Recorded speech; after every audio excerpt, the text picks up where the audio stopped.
बहना विचार जी है कि अगर फल से संतान हो जाए तो दुनिया में कोई भी बांझ नहीं रहेगी। अच्छा, लेकिन दूसरा विचार यह भी है, यदि मेरे गर्भ रुक भी गया तो बहन मुझे तो बहुत पीड़ा होगी, बहुत कष्ट होगा। क्या उपाय करना चाहिए बहन? एक बात बताओ, बोलो। तुम्हारे पति फल कब लेकर के आए हैं? अभी कुछ ही समय हुआ है, 1.5 महीना हुआ है। अच्छा, हाँ। तो अगर आप हमारी बात मान जाओ। क्या बात है तुम्हारी, बताओ। जितना समय तुम्हारे घर में फल को आए हुए हुआ है, हाँ, ठीक उतना ही समय कब मेरा गर्भ है। तुम्हारा गर्भ है। हाँ, अगर तुम मेरे गर्भ से जो संतान होगी वो मैं तुम्हें दे जाऊंगी और उसके बदले में आप हमें थोड़ी सी दौलत दे देना। तो बहना जा फल को का होएगा? इस फल के लिए किसी पशु को खिला दो। ठीक कहा बहन, हमारे घर में उसी समय धुंधली ने भाई वो फल को उठाया। आत्मदेव के घर में एक गाय थी, उस गाय के लिए खिला दिया। लेकिन संत का वचन है, झूठ नहीं हो सकता। भगवान भी कहते हैं कि मोर वचन चाहे परी जाए फीका और संत वचन पत्थर की लिखा। भगवान कहते हैं कि मेरा वचन झूठ हो जाएगा, मेरा वचन मिथ्या हो सकता है, लेकिन मैं अपने भक्त का वचन कभी भी झूठ नहीं होने देता हूं। लोगों, धीरे धीरे धीरे धीरे समय गुजरता चला गया। जैसे ही धुंधली की जो पड़ोसन थी, उस पड़ोसन ने अपने गर्भ से एक बेटा को जन्म दिया। और जो धुंधली ने फल गाय के लिए खिलाया था, इधर गाय भी गर्भ धारण कर जाती है। नौजवानों, धीरे धीरे जब समय आया है तो धुंधली की पड़ोसन ने जब अपने गर्भ से एक बेटा को जन्म दिया और रात ही रात में ला करके धुंधली के हवाले कर दिया। बोल गोविंद भगवान की जय। धुंधली ने थोड़ा सा धन दिया और उसे दे दिया। लेकिन इधर जो आत्मदेव फल लेकर के आए थे, उस फल की तासीर से गाय ने भी एक पुरुष को जन्म दिया। पूरा शरीर मानव का है और कान गाय की तरह है। भाई, आत्मदेव को मालूम हुआ कि हमारे घर में दो संतानें हैं। बड़े खुश होने लगे लोगों। सोच रहे हैं कि भला हमारे घर में एक भी संतान नहीं थी, आज कैसी है भगवान की लीला जो कि दो संतानें हैं हमारे पास। लेकिन लोगों, बताया है कि आरे आत्मदेव खुशी मनाए। क्या बात है गुरुदेव। और हमारे घर तो बेटा आत्मदेव खुशी मनाए। हमारे घर तो बेटा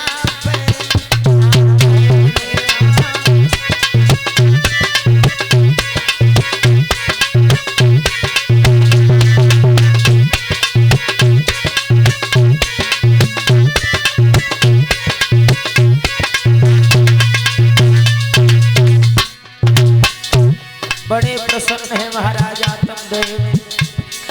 भाई बंधु माताएं बहनें सभी बोले भाव से, अरे आत्मदेव खुशी मनाए।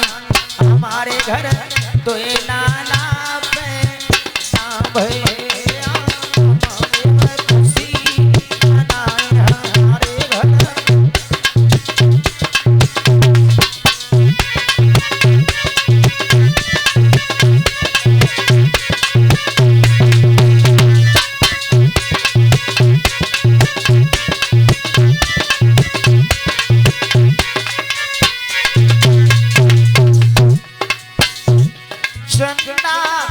मगन सूर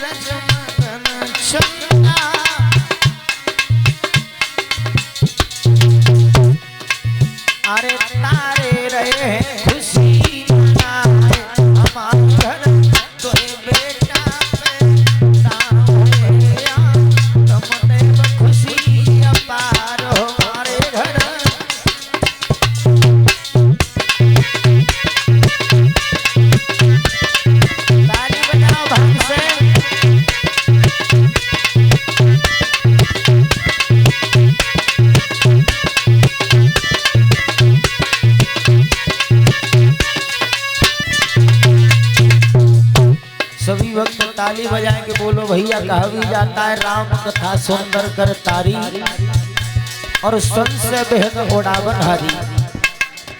भगवान की कथा में तालियों का बड़ा महत्व होता है। अरे आत्मदेव खुशी मनाए हो हमारे घर दुई बेटा पैदा भये। आत्मदेव खुशी मनाए हमारे घर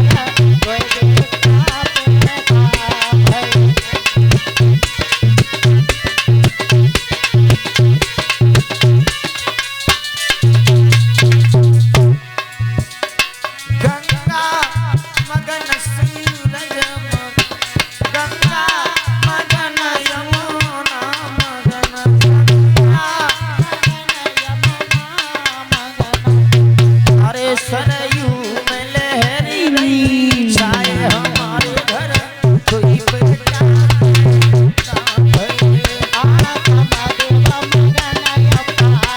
भये।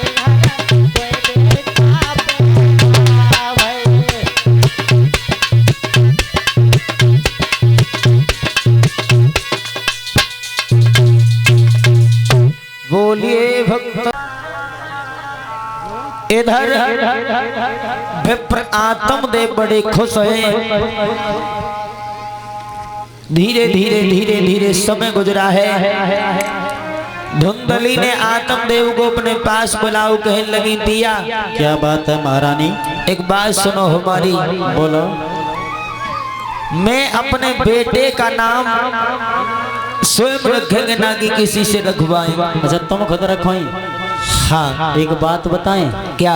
अगर तुमने नाम रखा तो हाँ। तुम्हारो नाम तो धुंधली है, तो तुम अपन ही जैसो नाम भला रखो धुंधकारी। हाँ बिल्कुल सही बात है। हमारा नाम धुंधली है तो मैं अपने बेटे का नाम धुंधकारी रखेंगे। बोल गोविंद भगवान। का फर्क पत्तो मतलब हमें कोई मतलब ना, धुंधकारी रखो चाहे और कुछ रखो, चाहे भस्मासुर रखो। इधर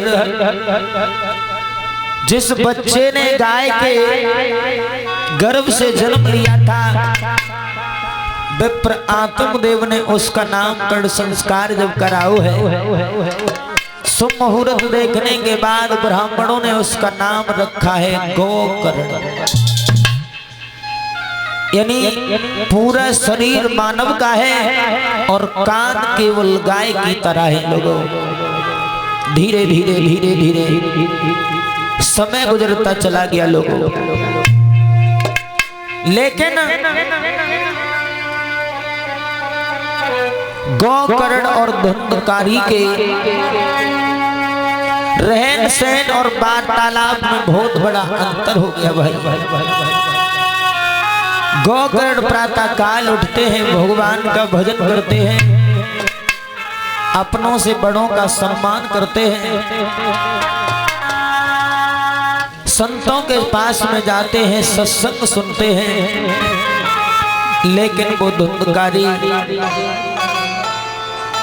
मांस मदरे का सेवन करता है, लोगों वैश्याओं की संगति करता है। लेकिन गोकर्ण हमेशा भगवान के ही भजन में लीन रहते हैं भाइयों। विप्र आत्मदेव जंगल की ओर चले जाते हैं भगवान का भजन करने के लिए। कुछ दिन बीतने के बाद गोकर्ण भी चले गए। तभी एक दिन का जिक्र है भाइयों, किस धुंधकारी ने जितने भी आत्मदेव ब्राह्मण के घर पर जागीर थी, जितना भी धन था, वो मांस मदिरा के सेवन में और वैश्याओं की संगति में सब बर्बाद कर दिया। अंत में घर से बेघर हो गया लोगों। लेकिन भाइयों इसने मांस मदिरे का सेवन नहीं छोड़ा, न वैश्याओं की संगति को छोड़ा है। प्रमाण यहां तक हुआ चोरी करने लगा है, और जब चोरी करने लगा लेकिन फिर भी धुंधकारी की पूर नहीं पड़ी लोगों। क्यों कि अनीति का धन या चोरी का धन ज्यादा दिन टिकता नहीं है भाई। एक दिन की बात, आधी रात का वक्त है भाइयों, धुंधकारी मदरा के नशे में झूमता हुआ अपने घर जब आया है, इधर तो मैया धुंधली अपने पुत्र के इंतजार में बैठी है कि आज मेरा बेटा सुबह से भूखा है। लेकिन लोगों, जैसे ही धुंधकारी घर पर आया है, मैया ने भोजन की थाली को आगे बढ़ाया, कहने लगी लाला आज तुम सुबह से निकले हुए हो लेकिन इतना वक्त हो गया तुमने भोजन नहीं किया। लोगों, मैया ने जैसे ही भोजन की थाली को आगे बढ़ाया है, मदरा के नशे में उस धुंधकारी ने आगे बढ़ करके भोजन में लात लगाई है। जैसे ही भोजन में लात लगी है, थाली जमीन पर जाकर के गिरती है। मैया धुंधली से बोला है, माँ क्या बात है मेरे लाल, हमें धन की आवश्यकता है, आप हमें धन ला करके दो। बेटा हाँ, जो भी घर में धन था वो मैंने तुझे सब दे दिया। अब मेरे पास धन नहीं बचा है, मैं तुझे कहाँ से धन लेकर के आऊँ। लेकिन बंधु, उस दुराचारी धुंधकारी के कोई भी बात समझ में नहीं आई है। आगे बढ़कर के धुंधकारी ने मैया धुंधली के लात को लगा दिया। लोगों, धुंधली जमीन पे जाके गिर जाती है और केसों को पकड़ लिया उस धुंधकारी ने और बार बार कहता है कि माँ हमें धन की जरूरत है। बेटा हाँ, इस समय अर्धरात्रि का वक्त है, इस समय तो मैं तुझे धन नहीं बता सकती, लेकिन सुबह जरूर बता दूंगी जो भी धन। लेकिन भाइयों, क्या काम किया है उस धुंधकारी ने। आरे पकड़े सर के केस, जिस औलाद के लिए माँ बाप की पूजा करनी चाहिए उस संतान ने क्या किया। लोगों, आरे जाने पकड़े सर के केस, मात को धरनी पैरे डारो।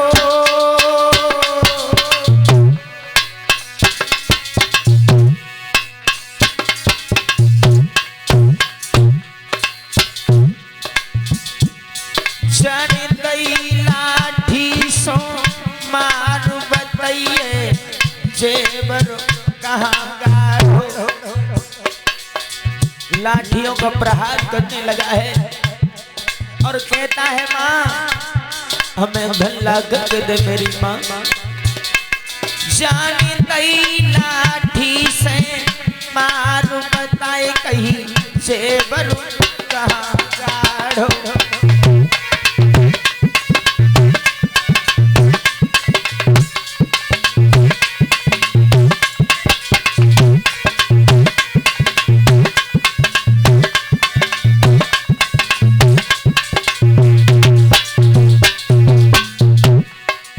अपनी माँ के ऊपर हाथ चला दिया लोगों और कहता है, माँ हमें धन की जरूरत है। धुंधली बार बार कहती है, मेरे लाल जो भी धन था वो सब तुमने खत्म कर दिया, मैं तुम्हें कहां से ला के दूं बेटा। आरे रोई के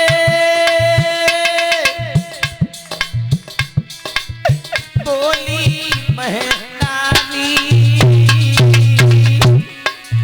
रोने लगी है बंधुरी बोली है लाला। अरे रोई के बोली महतारी, मत मारे मेरे लाल बताए तो दौलत सारी। धुंधली बोली है लाला, इतना हमें तुम परेशान कर रहे हो बेटा। अरे मत मारे मेरे लला बताई दिए तो दौलत सारी।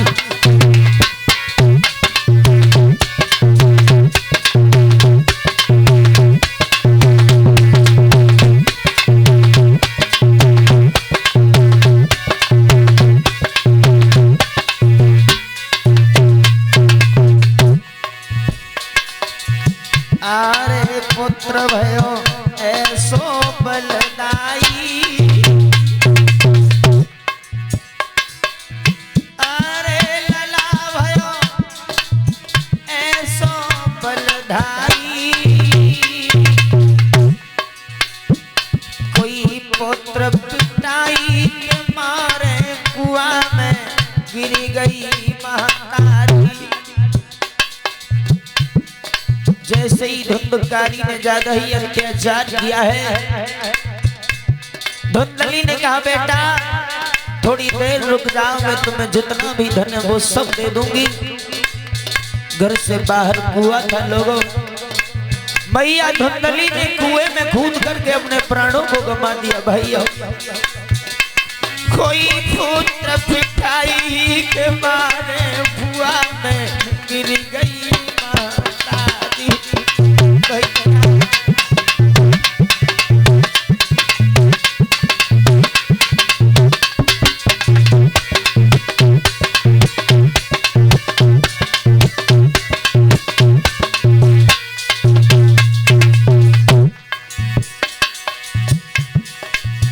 आरे बचन सुने लगी सिरे आवे। भैया कितनो हुई जाइयो बैर बचन सुने अपने कियरे आवे। भैया कितनो हुई जाइयो बैर बचन सुने अपने कियरे आवे।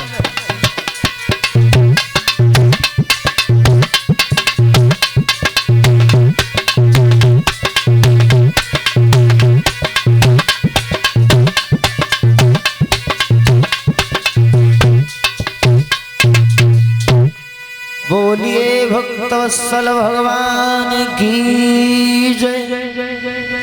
ध्यान रखना भाइयों, धुंधकारी ने जिस समय मैया धुंधली के ऊपर अत्याचार किया है, मैया धुंधली ने कुएं में गिरने के बाद अपने प्राणों को गंवा दिया। लोगों जिस संतान के लिए कभी भी अपने माता और पिता के सामने बढ़कर के आवाज नहीं देनी चाहिए। संतान के लिए माँ बाप की हमेशा पूजा करनी चाहिए। लेकिन उस बेटा ने अपनी माँ के ऊपर भाइयों लाठियों का प्रहार किया। एक कवि ये लिख रहा है भाइयों कि माँ बाप से बढ़कर